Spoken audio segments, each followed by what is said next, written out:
What happens at the end of RDR1? The story follows John Marston, a former outlaw who is forced by government agent Edgar Ross to hunt down his old gang members in exchange for the safety and freedom of his kidnapped family.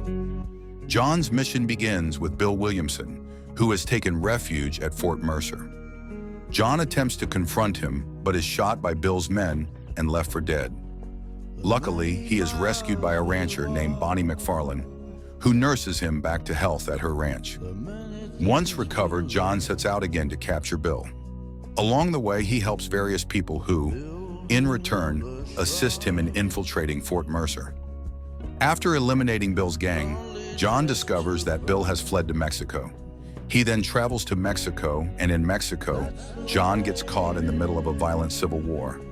He meets Landon Ricketts, a legendary gunslinger, who teaches him valuable skills. John also encounters Colonel Agustin Allende, a corrupt military leader who promises to help him find Bill and another former gang member, Javier Escuela, in exchange for his services. However, John realizes that Allende is a cruel tyrant and switches sides to support the rebel leader Abraham Reyes.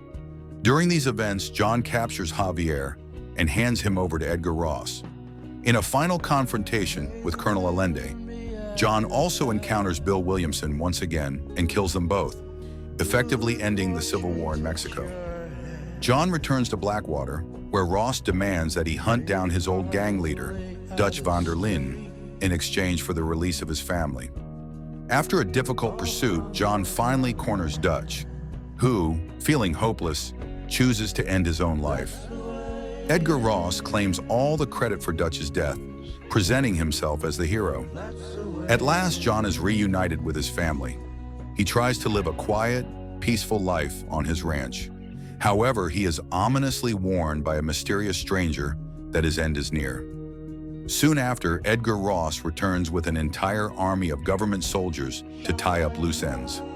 Outnumbered and cornered, John fights bravely, but is ultimately gunned down.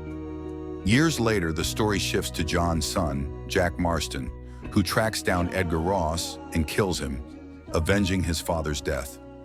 And just like that, the Old West faded, but its legend still lives on.